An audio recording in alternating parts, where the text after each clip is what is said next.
Assalamualaikum warahmatullahi wabarakatuh. Alhamdulillah nahmaduhu wa nasta'inuhu wa nastaghfiruh. Wa na'udzu billahi min shururi anfusina wa min sayyiati a'malina. May yahdihillahu fala mudhillalah wa may yudlil fala hadiyalah.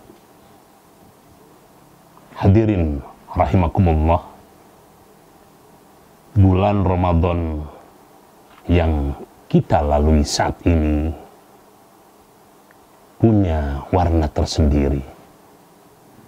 Kita melaksanakan puasa di bulan di mana Allah sedang mencoba kita. Allah menurunkan musibah yang kita kenal dengan wabah COVID-19. Virus corona nampaknya tidak mengenal negara, tidak mengenal bangsa. Wabah corona menjadi sesuatu yang mencekam. Apabila kita coba kaji lebih jauh, ternyata anugerah nikmat Allah yang diberikan kepada manusia, barulah kita sadar sangat mahal harganya. Wajar kalau Rasulullah sampai mengatakan, nikmatani maghbunun kathirun minan nas, as-sihah wal farag. Ada dua jenis nikmat yang selalu membuat kebanyakan manusia terlena. Kebanyakan manusia terlena. Apa dua nikmat tersebut? Yang pertama, as-sihah, kesehatan. Yang kedua, al-farad, peluang, kesempatan. Sementara ini kita nampaknya mengabaikan makna sehat. 2 bulan terakhir ini barulah kita sadar ternyata anugerah sehat itu sangat mahal. Dalam kaitan dengan bulan Ramadan, sekarang ini hampir mayoritas ilmuwan sepakat bahwa puasa dapat memberikan kesehatan yang luar biasa. Ada salah seorang ilmuwan yang bernama Profesor Dr. Yuri Nikolayev.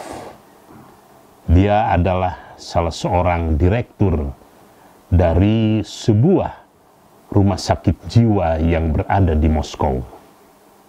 Kita tahu negara Moskow adalah negara yang menganut ateisme, atau dengan kata lain tidak percaya kepada Tuhan.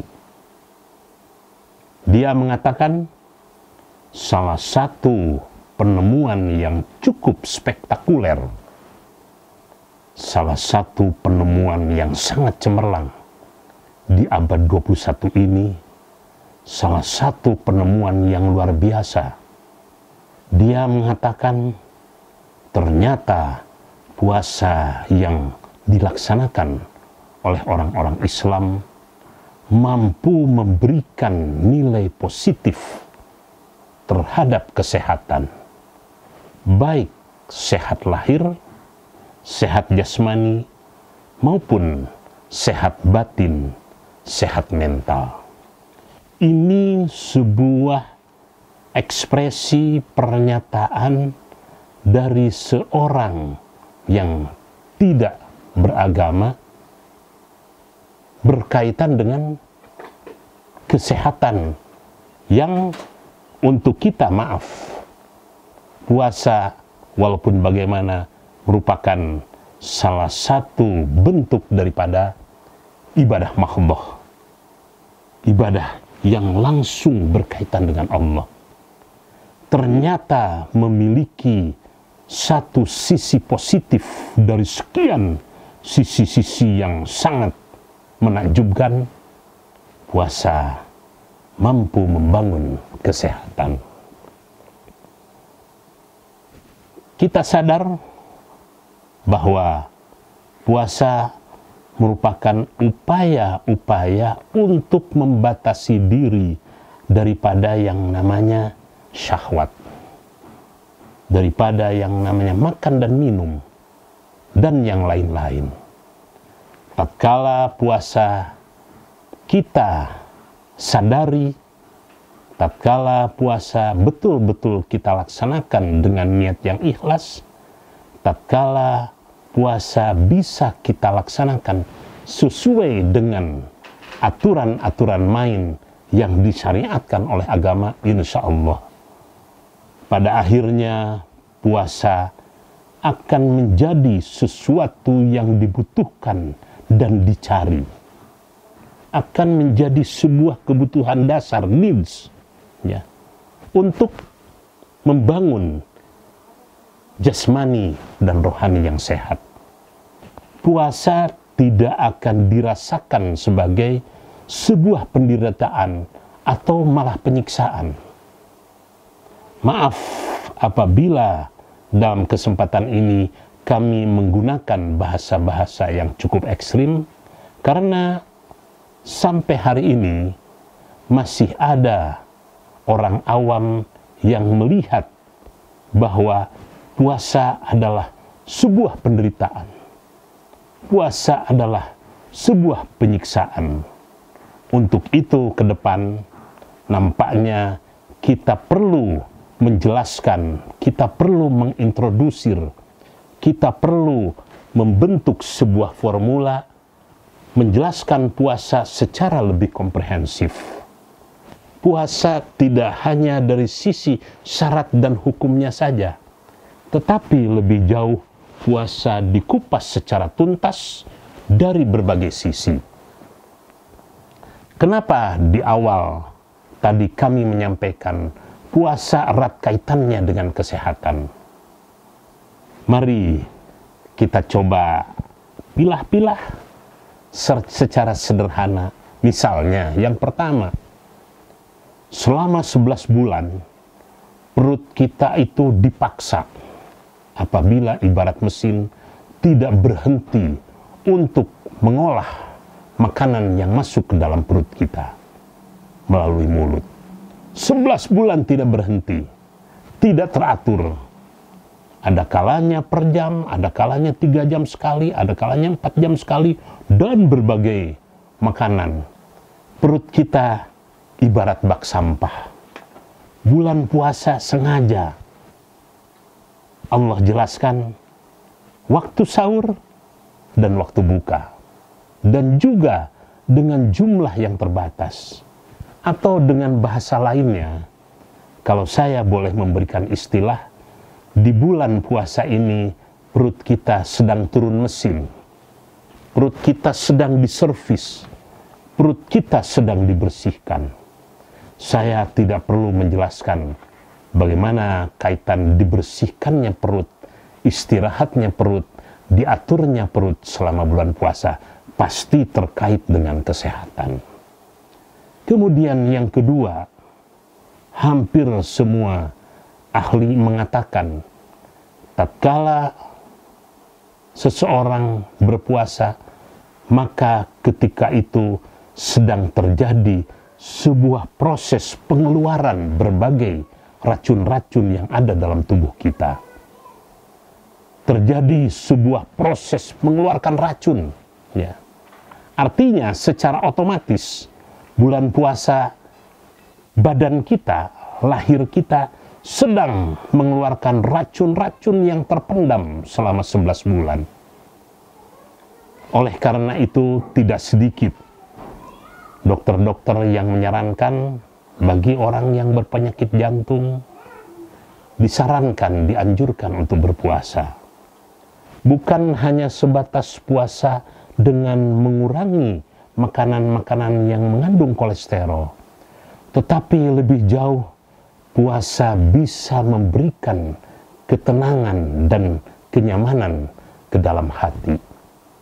Pada hakikatnya, penyakit banyak timbul dari dasar hati yang paling dalam.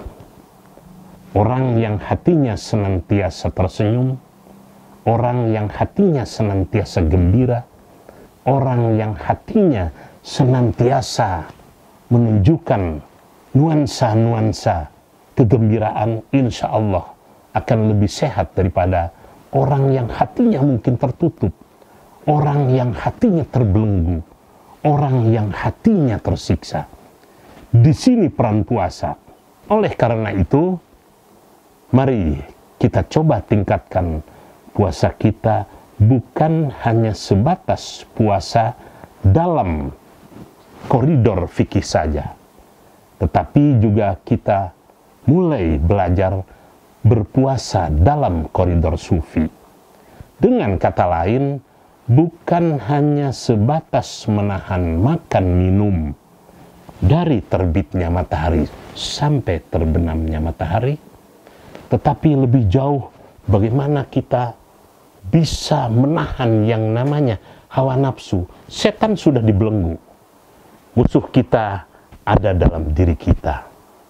Bagaimana kita melatih sabar, bagaimana kita melatih emosi, bagaimana kita bisa melatih kedisiplinan, bagaimana kita bisa mengendalikan. Artinya di bulan puasa regulator untuk mengendalikan yang namanya hawa nafsu itu sangat berfungsi dengan baik. Itulah makna puasa dalam konteks kesehatan. Insya Allah bulan puasa mudah-mudahan menjadi penghantar di mana Allah kembali mengangkat yang namanya musibah, yang namanya COVID-19. Mudah-mudahan bisa dirasakan manfaat sehat dari puasa yang kita jalankan. Mudah-mudahan kita mampu menunaikan puasa ini sampai tuntas, sehingga kita bertemu di hari yang namanya Idul Fitri, hari kembali kepada fitrah. Wallahul muwaffiq ila aqwamit thoriq. Wassalamualaikum warahmatullahi wabarakatuh.